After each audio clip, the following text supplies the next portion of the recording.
Yo, parish orphans and retrogrades.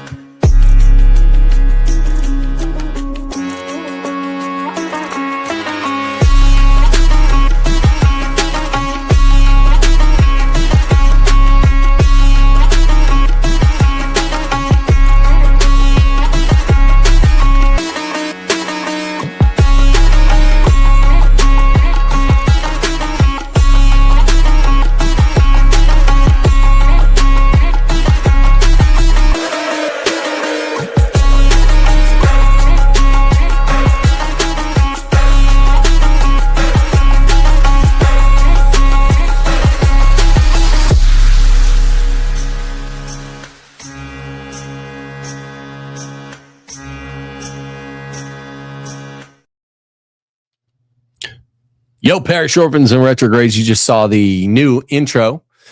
That's what you'll be watching if you ever find yourself waiting for me, just a loop of that.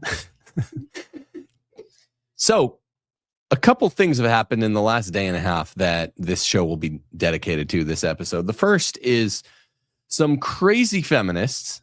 One is named Melody Lyons, and the other is named Bree Dale, have decided to team up and go after Father Chad Ripperger for being an exorcist. If not for that, they would characterize it as maybe being an exorcist that does public interviews on his ministry. And they obviously aren't against exorcism, but they're against his version of the exorcist ministry. So today I'm going to defend him from some of their absurd claims. They have basically portrayed him as selling a form of popular exorcism that is obsessive with demons. And this couldn't be more wrong. I want to tell you the big two rules that Father Ripperger has in his ministry that make this such an absurd, slanderous claim. But the other thing that's relevant to American Catholicism that we can't skip, the second thing, which I'll probably do second thing first, in all honesty, is President Trump's unfortunate coupling last night of a harsh critique of Pope Leo XIV. And Pope Leo XIV is not wrong here. Pope Leo XIV is correct. He is a peacemonger. He's saying this is not a just war in Iran, and Trump is wrong. And Trump didn't like that. So he critiqued him. And then a couple hours later, on Truth Social, he reposted a bizarre. Can we get that photo? There it is, right there. A photo of himself as Jesus doing a miracle, bearing the light, healing a man in church, healing a man in a first century AD Judean tunic. Okay, so he is Jesus. What? But that's what doctors wear. Well, yeah, that's part of the defense. People went nuts all of last night. I mean, completely nuts, because it's just apparent we have this nuts, warmongering, crazy, deluded president. And this morning, what did he say? What was his defense? He came out, he DoorDashed some McDonald's, which is also disturbing. If you find yourself DoorDashing McDonald's, then we're going to have some concerns about you. But he used this lady called Grandma DoorDash to feign a press conference. That's what I do when I want to give a press conference. It's not really a press conference. I DoorDash some McDonald's. Because so this is him addressing what the heck happened with that photo. Did you post that picture of yourself depicted as Jesus Christ? Well, it wasn't depicted. It was me. I did post it, and I thought it was me as a doctor, and had to do with Red Cross as a Red Cross worker there, which we support. And only the fake news could come up with that one. So I just heard about it, and I said, "How did they come up with that?" It's supposed to be me as a doctor, making people. It's funny because let's go back to the photo. But so he says only fake news could come up with this picture of him wearing a first century tunic, bearing the light, which might actually make him the Antichrist, laying his hand on the guy's head in a cosmic sort of way. And he says, no, this is clearly me as a doctor, don't you know? Only fake news could come up with that. Can we just close up on that again? Yeah, it's up on Well, the do screen. doctors hold magic lights? I mean, I that's not what no physician I've ever gone to holds a magic light bulb in the left hand as they heal me, or use magic touches to heal. But here's the big thing. We know he's lying because he's not a doctor either. Like this is the thing I don't hear anyone saying. If he were depicted in presidential garb, just being a president, or if he were depicted in a 3-piece suit, being some business guy, business power business suit man, deal cutter extraordinaire, art of the deal, I'd be like, okay, that's cool, because those are the two main things he is. He's a businessman, a high-powered businessman, and the president of the United States. But he says it's fake news that he clearly appears in Jesus-like tunic with all this religious imagery and iconography around him. And he said, you idiots, that's fake news. Oh, it takes a real stretch to come up with that. What I clearly am here is a doctor. This is what doctors wear. They wear first century Judean tunics, just like Jesus, you know. That's so common. But the problem is he's not a doctor either. So why would, if someone depicted me as a haberdasher, I wouldn't be like, you idiots. Well, let me run it back real fast. If someone depicted me as Jesus and they're like, hey, it's probably that creepy Paula White that he's flirting with there in the White House, Who literally did compare him to Jesus in front of Bishop Barron, like weeks But ago. if someone was like, hey, Tim, here's a picture of you as Jesus, I'd be like, well, this is insane. I'm not Jesus.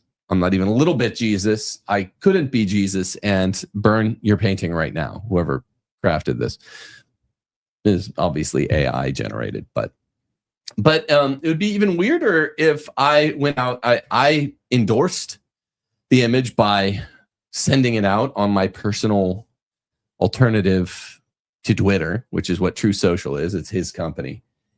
And then when people are like, dude, Tim, you look like you think you're Jesus. And then I was like, no, this is me as a haberdasher.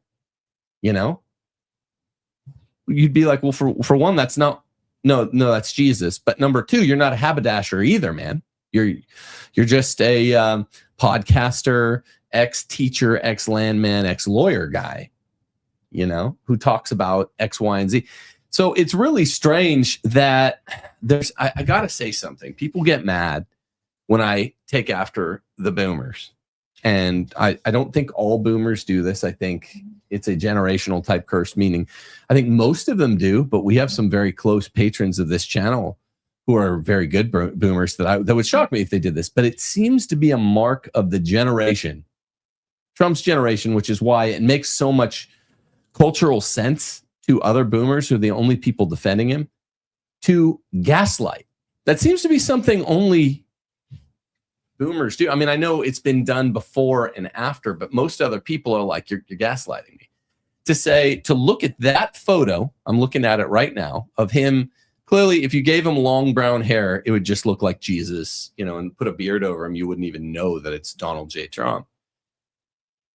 To look at that photo and be like, you idiots, that's fake news that you're making it out like I thought I was Jesus.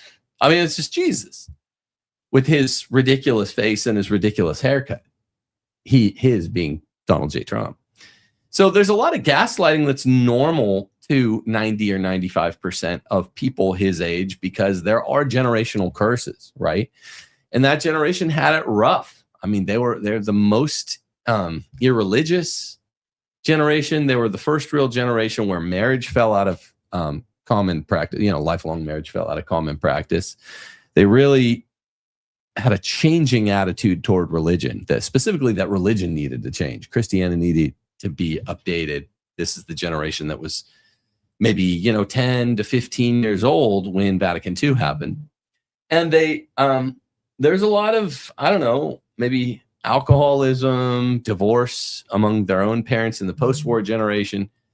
And so the marks of that is gaslighting, doing something wrong, and then gaslighting you when you're like, dude, you said you were Jesus, man. You just told me you were Jesus. You just tweeted it out to, millions of people. And to go, what? That's fake news. That's not normal. That's not normal. All right, enough about the boomers. And I know not everyone does it. There are good boomers. There are good boomers in this audience now. So you don't have to write, I'm one of the good ones. Okay. You don't have to go, yo, Tim. I was born between 1964 and 1948 or whatever it was. And I happen to do none of those things. I know. I said 90 to 95% of the generation makes it pretty comprehensive and ubiquitous to a generation if you literally have 18 or 19 people out of 20 doing something from a generation. And that's just how it strikes me. That's all I can say. And just one man, I can just say one man's opinion. It strikes me that way. And he is the consummate boomer. And I would talk more generally about the fact that he's going to be our last boomer president. Thank Deo gratias.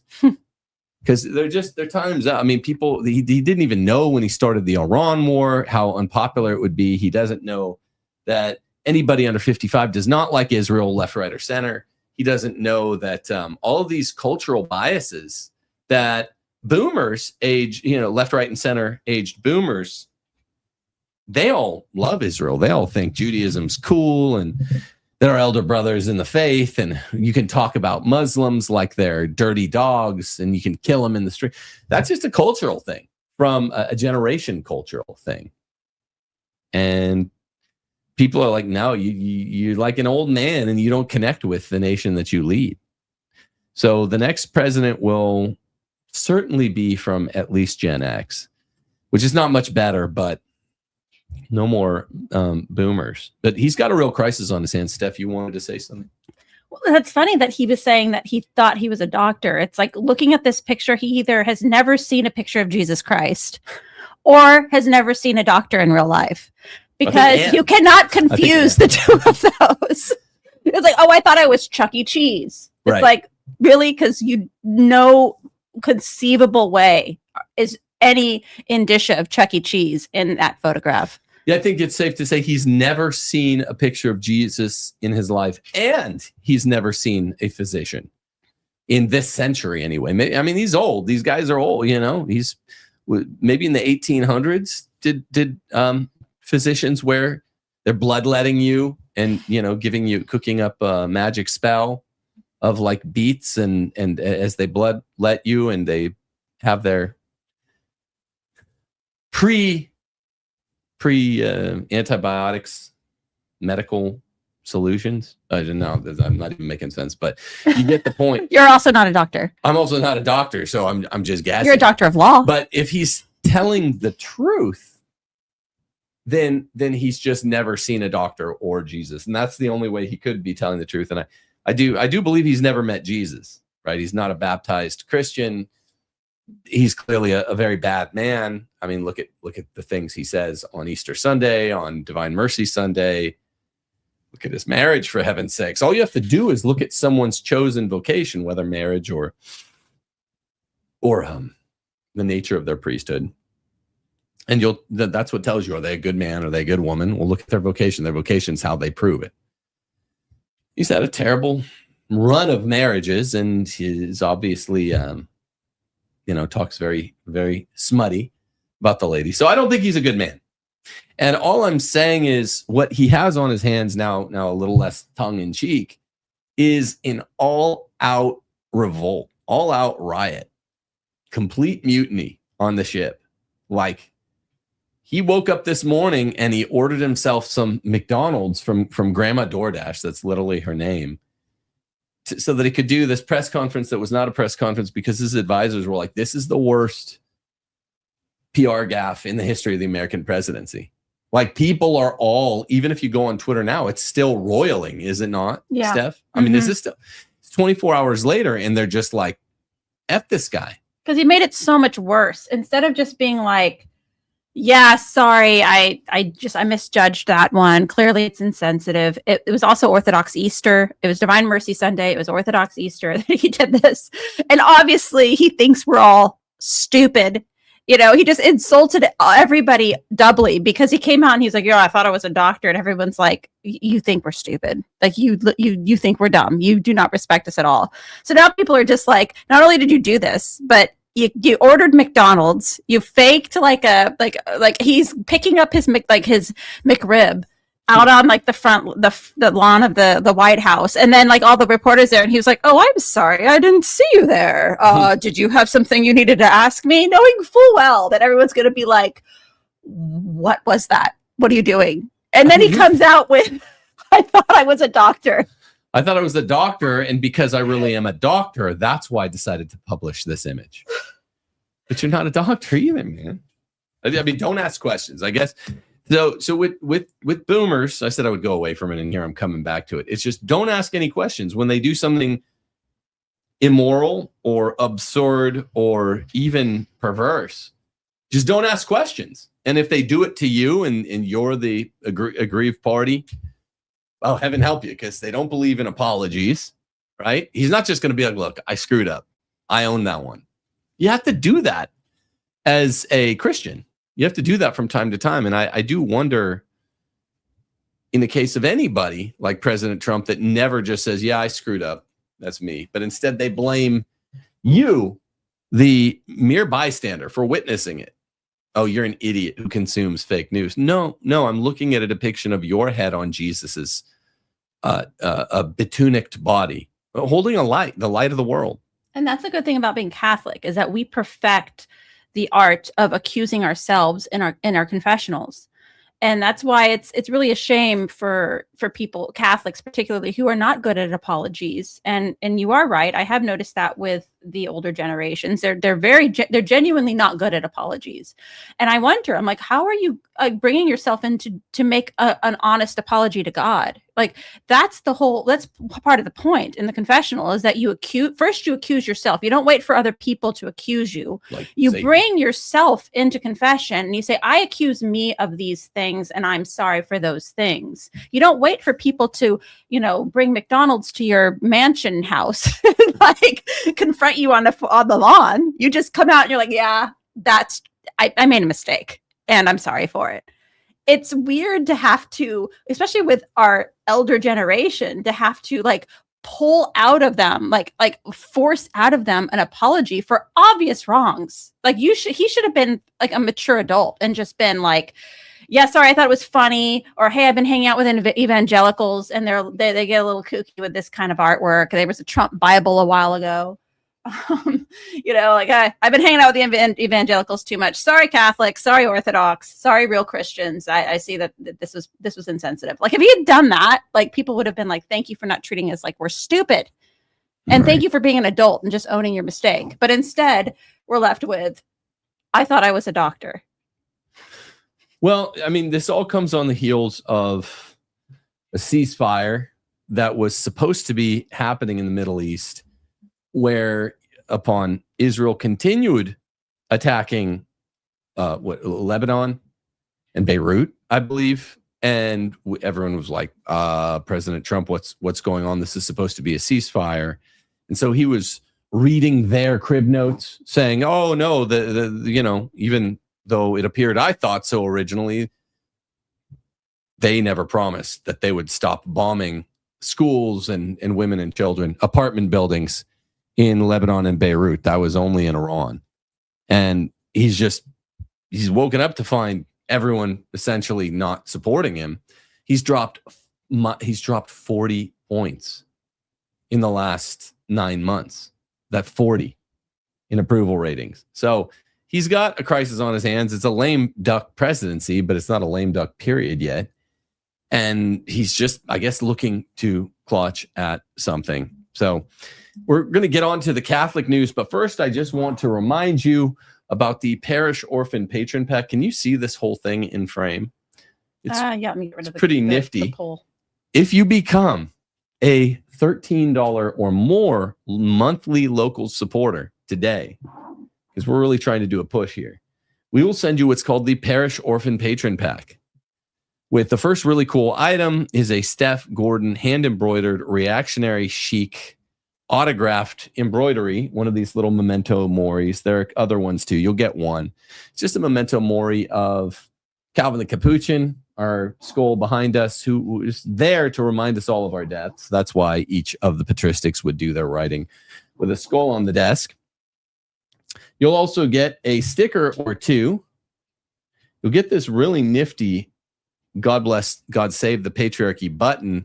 And around it, it's very functional. It's useful because if you wear that around, let's say you wear it to your university, it also has all of the scripture, chapter and verse, very small, written around it. You get two magnets, the Catholic Republic magnet and the Case for Patriarchy magnet, and you get it all in this nifty parish orphan pack, which has, the Capuchin skull on the outside. So we have about, like, for our patrons who have been with us on Locals for a while, I think I have quite a few of them already packaged and ready to go. So if you want to be a part of that first shipment, like, go ahead and sign up, because I stitched, I think, about 100 of those things, and we're running low on this first batch. So, but get in if you can. Get them while the getting's good. Become a $13 a month monthly patron of Locals, because that's how we keep it on around here. There's a very, very unique product. You saw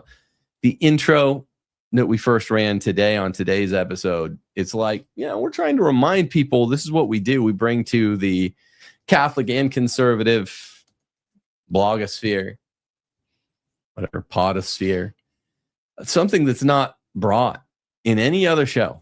And if you look at the books and the pillars of this channel, I think it's pretty clear. So also subscribe to the channel. If you're not subscribed, that's a free way of helping us out. You can get that done right now just by clicking subscribe, like the video, leave a comment. Also, help yourself. Even if you're not interested in helping this channel, help yourself by getting out of your blue state, get to a red state, go to realestateforlife.org, and you can get here to the American Southeast, where things are pretty red, pretty Christian, pretty conservative. realestateforlife.org. Go there today and get out of your blue state. So the headliner story that we were going to chase was this chick, Melody Lyons, who she's not really important or big or anything, but she follows us around, and I don't know. I don't think her husband pays enough attention to her, because she just, we come up with a patriarchy book or an Ask Your Husband book, or a book on how marriage actually works. We're trying to do our part to help people in the vineyard. And she just complains about it, and she gets with all the other Catholic feminists out there and writes blogs on it. And she was really mad when What a Woman Is came out on CandaceOwens.com, our film version of The Case for Patriarchy / Ask Your Husband. And she did not like that Father Chad Ripperger is kind of the main character in our film. So we knew she didn't like that. She also evidently has been getting angrier and angrier, just knickers in a twist, that Father Chad has been on this little generational run, going on Tucker, going on Sean Ryan's show. We're supposed to have him on this show soon. That's, crown gem of all of the podcasts you could possibly ever hope to go on. And she just doesn't like it. So she wrote on her little her personal blog, that you have it up. Yep. And she said, he's teaching people obsession with demons. And I was talking to Father Chad about it, and I was just like, this is hilarious. This is like the opposite of what you say. What do you have any other pictures? Yeah, that's perilous to just the study article. Too deeply the arts of the enemy, nor for good or for ill. And you just want to read the first couple of paragraphs of this thing. Sure. She says, it's been decades since I emerged from the influence of the occult. That's a rather long story of metanoia, and I've touched on it elsewhere. I mention it Don't need to here. hear it. Yeah, thanks, lady. TMI. I mentioned it here to explain my particular interest in the growing public scandal do some scandal. It's like that. It's like somebody like breaking into like a Walmart and somebody being like, "Why is everybody breaking into Walmart?" It's like, no, Right. you're breaking into Walmart. Yeah, you were in the occult, weirdo. You know, sorry, I still think you're weird. I know, and there's other people that were in like Freemasons that are like chiming in, and I'm like, listen, weirdos, like I don't want to hear from any of you. If you guys are in the occult, Freemasons, all that stuff, like just pipe it. Like I don't want to hear from the weirdos in the crowd about. Let me tell you about my weird thing that I was involved in while Father you're criticizing Chad's a nice guy. One of the leaders of the good guys, right? Literally, Yeah. like he's like our Gandalf. He's except like, yeah. younger, but he's one of the good guys. He's one of the best priests I've ever known. Like, don't put your shit on him. Okay, go on. Yeah, thank you. I mention it here to explain my particular interest in the growing public scandal of Father Chad Ripperger, which impacts not only the spiritual and psychological safety of Catholics, but also millions of non-Catholics who have seen him elevated by prominent media personalities such as Tucker Carlson, Sean Ryan, and Matt Fradd. The title of this article is strongly worded, but it's not intended as clickbait. The disobedience of an exorcist should raise a legitimate alarm and be discussed earnestly as a threat to the holiness of precious souls. I'm so. What disobedience? This is just bad writing. Has there been disobedience she referenced even once yet? It's just hysteria. Like women can't write without just like emotionality and hysteria. I'm like choking on these words.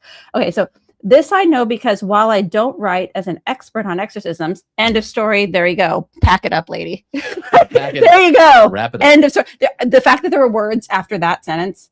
I don't know anything about this topic, but excuse me while I just pontificate on this for about 25 minutes. Yeah, you don't mind. You have the Ladies, time, right? The ladies. The disobedience of I'm sorry, here we go. She's not an exorcist. She knows nothing about exorcism, but she's I know nothing about exorcism, but sit by as a disquisitionist at hand.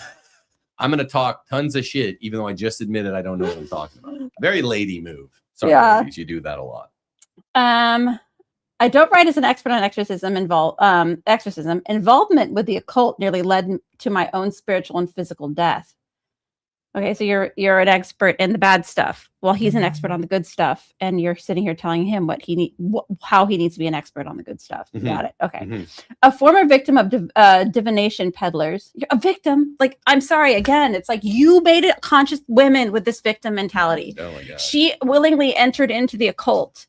I'm sure she was an adult when this happened, and now she's a victim of that. It's like you made a conscious choice, lady. Are you an adult or not? If she wasn't an adult, then yeah, that's that. Then Obviously. we'll buy it was victimhood. You know, but it sounds like she was an Yeah, if you were a child, then sure, the victim status stands. We'll buy it. Yeah. But if you're an adult, not a victim. You're not a victim. Now I feel an urgency to advocate for the vulnerable. If we are to accept a man's authority to teach on the most important things, we must first ask whence comes his authority. In the case of any Catholic exorcist, the authority comes from Christ through the church. Thank you for this. No, not everyone who's ever seen The Exorcist knew that. Power of Christ compelled. Yeah, we know, lady. Yet this authority has limits, as the church has laws guiding the actions of the exorcist that merit serious attention. Okay. The question few seem to be asking is whether Father Ripperger is following those rules, and perhaps he is not. If he is not, what are the consequences of such disobedience in the context of his ministry? Again, ladies thinking that they need to be the hall monitors for everything. Mm-hmm. There has clearly been a shift in his public teaching, and many, including self-described traditionalists, are taking notice. My purpose is to explore the question of obedience and to caution against the titillating practice of exploring the minds of demons, and then using that information to instruct the faithful. I sincerely hope, dear reader, that this article does not increase traffic to those who act as mouthpieces for the demonic. That would be like sharing photos of adult entertainment, ostensibly in opposition. This behavior serves only to multiply the damage. With that in mind, I won't be linking to any of Father's work. Well, then why did you name him, idiot? Mm-hmm. The demonic is abusive. Stop disseminating, glorifying, and platforming the abuse. Well, that's funny because that's what your article does. Because look at us. We're making a show on it, and we're going to praise Father Ripperger because you're a moron. Because of this stupid article. Who always insists demonic personalities are monomaniacal, like Captain Ahab. He's boring to his friends, this guy, right? He's obsessed with the white whale. The demons are obsessed with us. So it's a two-part defense of him. It's not that Father Chad's obsessed with demons. Demons are obsessed with us. And they're very boring because all they want to do is wreak destruction. And he says this constantly. The saints in God are interesting. Demons are very boring. Even though they're interesting, they should, even though they're intelligent, which should make someone interesting, they're monomaniacal. They're obsessive, like Captain Ahab. So they only talk about one thing. You ever had a friend like this that just talks about one thing? An autist. You're like an autist. That's not fun. And Father Chad says this all the time. And they're obsessed with us. That's their whole goal. They hate us being treated as the pinnacle of creation. That's why the third of the stars were swept from the sky. And it's not that he's obsessed with them. They're obsessed with us. Which is why I don't understand why they don't I think what it is that they don't like any sort of like priest or an authority figure who's gaining traction, who also happens to be like super patriarchy guy. Because we've had entanglements with this lady. We had to block her because I was like, this woman's like obsessed with my husband. She's a nut. Like I was like, she's like you couldn't say anything on Twitter without like her and some other women just like immediately like I was like, go pay attention to your own husband, lady. Like, well, this is so weird. I mean, not everybody's a prize pig. Not everybody can be a prize pig. Look at this. But you know, when you're a prize pig yourself, you know, now I'm having a bit of fun because you guys knew I was trying to, in a household of 9 people, most of whom had the stomach bug. I'll say this, the Demogorgon, it got me. So, but I came to you to do this show because it's important anyway. I'm really trying to press through it, but the Demogorgon, it got me. It was chasing me, stalking me for a week, and it found me. Got you so bad. It got me bad. So. And that's the thing, too, because we actually know Father Chad. We talk to him frequently. And initially in our friendship, I think a lot of people when they meet Father Chad, their initial thing, they just want to know all the good things. Like, oh, like tell us all the juicy details. It's not because of the fascination necessarily for the demonic, but it's because it affirms the saintliness. You know, like that's why a lot of people who are, you know, having these sorts of demonic infiltrations and stuff, who are not part of the Catholic Church. That's why they come into the church. I have very, very close friends. This is the case where there are weird things happening. They contacted a priest. The priest was able to solve the problem. And they came into the church because we want that affirmation of like, this stuff is real. Stuff is real. But I digress. When we first met Father Chad, it was just natural for us to be like, oh, tell us about these things. And of course, he's like an ultra kind man. But every time that we've talked to him about this stuff, he's not trying to sensationalize or make this like an Exorcist movie. He always says the same thing. And this is why women who don't know guys personally or don't know anything about them, or she made these presumptions, which is what she did, she totally made a misstep. This man, every time we've talked to him about it, he's like, demons are very boring. They're very boring. He's even said this to us, that it gets boring in exorcisms because he's like, they're all the same. They're all banal. The banality of evil, right? Makes sense. And like, he's like, yeah, this is like, she totally got it wrong. Like demons are boring. But the reason that he's out there doing this is because they don't sleep, eat, or do anything. All demons do all day long is to obsess over us, getting us to hell, get us to hell. And that's why we do need priests to come out and say, these are the things that lead to this sort of infiltration or, heaven forbid, a possession. And I think that's valuable information for the lady to have. Yeah. Can you read a little bit more of her crap article? Sure. Let's go into the crap article. There's some various headers. Do you want me to... The next one is keep the hell away from me. There's the rules of engagement. Okay, how about this one? Rules of engagement. Father Ripperger's content is peppered with the babble of demons. From his own accounts, he's chatty with them in a relational sense. His sensational words are easily clickbait titles for content creators who know what excites the curiosity of the faithful. Okay, but that's not his fault. If he comes on our show and I write a thumbnail that says, the demon said what? That's not him. That's just like, that's me like making a thumbnail off of his words. So again, why are you getting mad at him? He doesn't do it in a salacious way. No, he doesn't. It's just a total lie.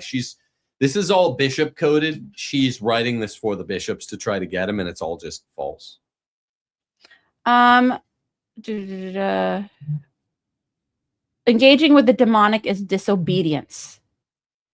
The church's guidelines for exorcisms indicate that verbal engagement between an exorcist and the demonic should be little to none. Has she been in an exorcism with him? Again, so much presumption. This broad, so much presumption. In the old rite, he is limited to asking only very few and specific questions that must relate directly to the exorcism. In the new rite, they are dispensed with entirely. Even allowing for the permission of the traditional rite, he is still frequently out of bounds. And then she is quoting certain passages of the rite of exorcism. The exorcist must not digress into senseless prattle, which I've never heard him do. No. We asked. It's just a total fiction. This is just a fiction. He doesn't do this. Like we've asked him lots of things behind this, like the scenes. Like, oh, do you ask this or do you ask that? And he's like, nope, never asked that, never asked that. Every single thing that he's told us behind the scenes, and we've asked a lot of stuff.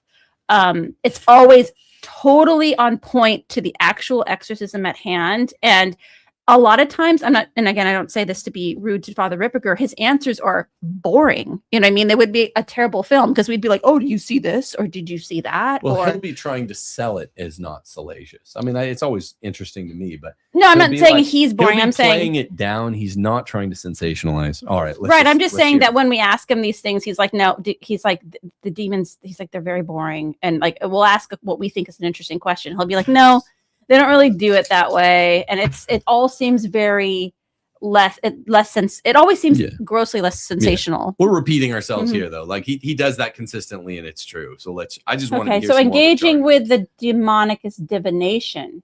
Dialoguing with the demonic to get information about the past, present, or future is divination. The Catechism of the Catholic Church is clear on this point, does not say recourse to Satan or demons with intention of doing evil. It simply says recourse to Satan or demons. Even if one presumes good intentions of those who fall into this, including exorcists, correction is in order, especially when a man's public ministry involves spiritual care of millions. This is super salacious because she's implying, notice how she never said that he did this, that he engaged in divination. She's just going off on a tangent about divination, and an incautious womanly reader who's probably the only, 13 people that read Melody Lyon's Substack is going to be like, oh, he must have done this. That's what you would assume. But note how fatuous this little article is. She's not even saying that he ever engaged in divination, is she? Because he hasn't. Yeah, I don't. Sorry, you can keep going. The sheer quantity of information that Father Ripperger claims comes from the demons is such that it can never be recalled or deleted from the internet, homes, or parishes. It has formed the intellect and spiritual life of countless souls. Whatever good has come from it, the means are evil. And the enduring impact is malformation and demonic exposure. Just so you know, he formed a mini order called the DeLorens. And they, to stay protected, because exorcism's deadly, it's even deadlier to be an exorcist that gets known for it. They pray the DeLorens 3 to 4 hours a day. This is wearing the spiritual armor, and he's very diligent about it. This is what we hear more about than any of the salacious stuff. Okay. I recently came upon a YouTube short in which Father said, the demons revealed the full complexion of what's going on in the church. And I quickly clicked off of it as Tolkien's account of Bilbo and the dragon came into my mind. Quote, he had been feeling rather pleased with the cleverness of his conversations with Smaug, but his mistake at the end shook him to better sense. Each of us needs humble correction at times for the good of the faithful and of the priest who may be intending the good. Some shaking to better sense is in order. Yeah, and she's the one to do it, right? Mm-hmm. Stop listening, close their mouths. We laity must understand that if an exorcist begins sharing quotes or insights from his dialogues with demons, immediately stop listening. Turn him off. He has become a mouthpiece of the diabolical, even if his intention may be good. She's so ignorant. And if words are laced with any boast of hubris at all about his profession or his dominance over the enemy, press power button even faster. But that's the point. That's why exorcists do have power through Christ. What is she talking about? It's bizarre. Yeah. That's why it works. That's why Paula White couldn't exorcise demons, right? It's like because you need the power of Christ through a priest. So obviously he has this power. I don't even know what she's saying. Is she going to get to the accusations or not? It's just a lot of like, I don't like this. and I don't like this. And she's insinuating he's done stuff that she doesn't seem to know that he's done. He seems like he has hubris. It's like, I love this here. You're not smarter than the lies of the demonic, neither is an exorcist. He admits that. Of course. Again, all these things that she is like talking about, it's like, have you ever actually listened to what the man has to say? Because first off, he doesn't sensationalize. He says the demons are boring. Secondly, he always talks about how they're obsessed with us, not the other way around, which is why he's out there telling people that they'll find you if you leave doors open, which is why he's telling you to close doors to the demonic. And what did she say here? She says that they're smarter than us. Again, another thing that he talks about a lot. Just really well known. Yeah. From terror to peace. Here comes some antidote from women with their antidotes. Okay. The early years of my conversion were sometimes troubled by unholy fear, as I knew well that there was an evil in the world that was so dangerous. Despite the safety of my home and my faith, I felt vulnerable to spiritual evil. What led to deep healing was focusing sharply on the way, the truth, and the life of Jesus Christ, and avoiding excess time spent pondering the enemy. Jesus is But do you think, Melody Lyons, that you're representative? Like you, yes. An alcoholic you're like one of those alcoholics that freaks out if one person at the table has one drink. Alcohol is a special danger for you, the demonic. You willingly joined a cult. And you're treating everybody at the table who's temperately engaging in a schnapps after dinner, or before dinner, whatever it is, aperitif, digestif, however it works. They're engaging in one or two responsible drinks at the dinner, and you're flipping out like you've been in Alcoholics Anonymous for 11 months because you don't get it. You don't get that you're specially weak or needy in a way that everybody else at the table's not. That is such a good point. You're the Alkanon lady that, or guys, usually guys, that are just disquisitioning constantly on the evils of alcohol. It's really not. I don't have an obsessive personality, right? I had a first taste of beer the other day while barbecuing some burgers. It had been 2-3 years, and there's nothing. I just will go long amounts of time without doing certain things. I don't know what that is. Now, I'm a hypochondriac. You know, there's special dangers that pertain to all of our special weaknesses, and every human being has special weaknesses. I'm not saying that Melody Lyons is unique insofar as she has a special weakness. I'm saying she's unique insofar as her special weakness is she thinks demons are cool. You know, she thinks demons are cool because she joined a cult, or whatever she's willing to admit here. She had joined a cult activity when she was younger. Here's something that everyone out there should consider. Your aesthetics don't really change. Now they can, right? Because they follow the habituation of your intellect and your will by becoming more virtuous. But people tend to never be fully off their aesthetic attractions from when they're younger. So if some guy says, I had a weakness for blondes when I was single, like his wife's going to watch him extra on blondes, you know?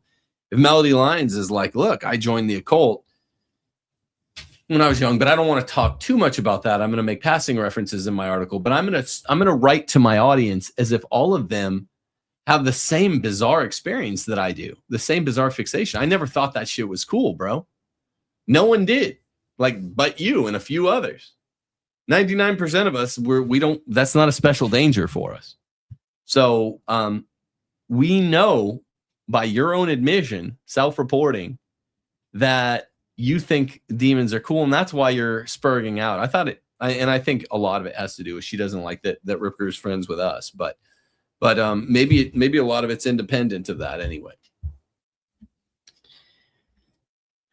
So we could probably wrap that up. Census Fidelium did respond to her. I'm looking at the responses to her, and everybody is just like, you're dumb. What did Steve at Census Fidelium say? He said, let me put it on the screen, because obviously, again, another person who actually knows Father very well. Yeah. Again, it's like, am I hearing from anybody who actually knows Father? It's all these weirdos on the internet who are like Freemasons or like involved in the cult or like outright feminists and stuff. They have like a bunch of like hot takes about Father, but everybody who actually knows him, they're like, this is so unjust. so unjust. And he's doing like the Lord's work. And to go after him like this is just completely, it's just femme energy.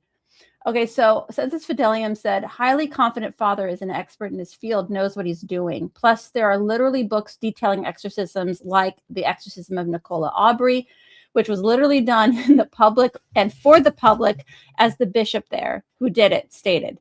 Moreover, Father Gabriel Amorth in Tan's book has a quote, sometimes the demons must tell the truth, end quote.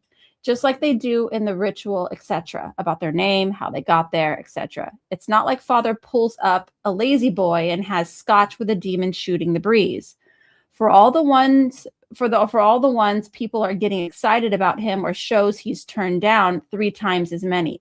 That's true. We know, I'm not going to say what show it was, but I know of a show that he definitely turned down that was huge. Yep. It was huge. So it's not like he's going on a tour selling a product. We should be excited that traditional Catholicism is getting on a big secular platform that opens a door to others looking at the aspects of the faith. I know when I did Uber, I would bring him up to the, and the convos went all over the place after. Nothing wrong with what he's doing. I'd caution lay people targeting him or other clerics. In a sense, if one doesn't like it, skip it. When people get mad at me for doing news show, I just say, that's cool. If you don't like it, there are 14,000 other videos on the channel to click on, skip me.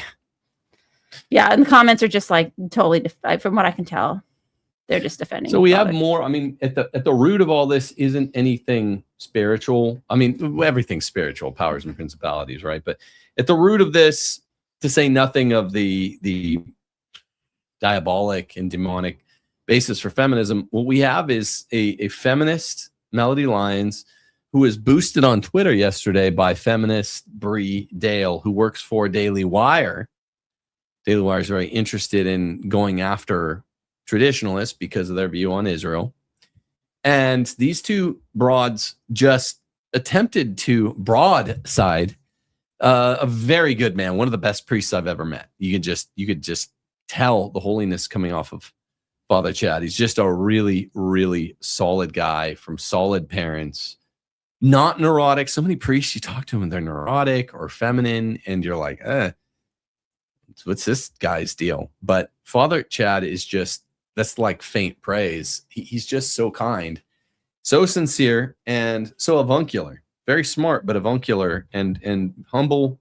And doing the dirty work. I mean, these broads, it's just annoying. We have these like Twitter e-girls who are literally like, Bree's dumbass tweet is on here right now where she's like, by the way, Archdiocese of Denver, will you respond to the inquiries press on this issue? Like being a tattletale school marm, pain in the ass. The worst. And Father is actually like helping people like who have probably one of the worst. Death is probably better than what some of these people are actually going through. Mm-hmm. And he's doing this to help people. And people are reaching out to him, and he is succeeding. And we have these schoolmar brats on Twitter trying to get him in trouble. It's like, you guys are exactly why everyone now thinks women suck, because this is the type of stuff that they spend their time on. Like penning these like henpecky articles, like trying to do some Twitter campaign where they're like, oh, let's hey, Archdiocese, are you aware of what's happening in your diocese? I would love a comment. It's like this smarmy femme, like just gross energy that it's like, can you go bake a cake or something?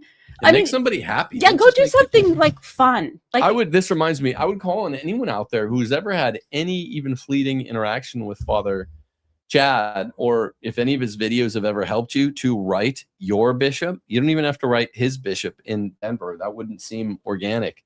Write your bishop and just be like, look, I want you to know that Father Chad Ripperger, I saw him on Tucker, I saw him on Sean Ryan, and he's so helpful to me, and he seems so kind and pastoral.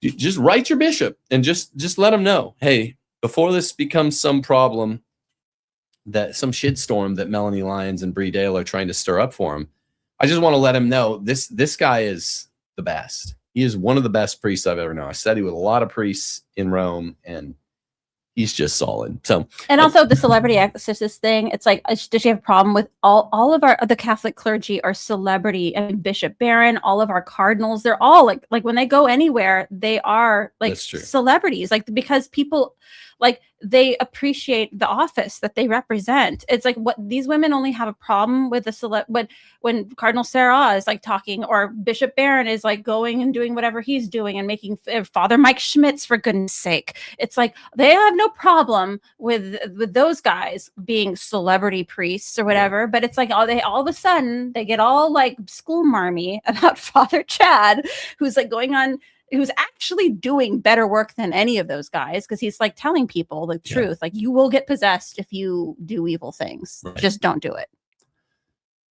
Yeah, I think that's good. I think that's Okay. real nice. We were going to do a local show, but I told you the Demogorgon got me, so we'll make it up. We'll do it after the next show later this week. Hope to have Father Chad on this show sometime soon. Maybe We'll have a great respond to some thumbnail. of this. Yeah. God bless you guys. Pray for my family. Pray for me. I'll pray for you all. Get the Parish Orphan Patron Pack today by becoming a $13 a month locals supporter. Desvold.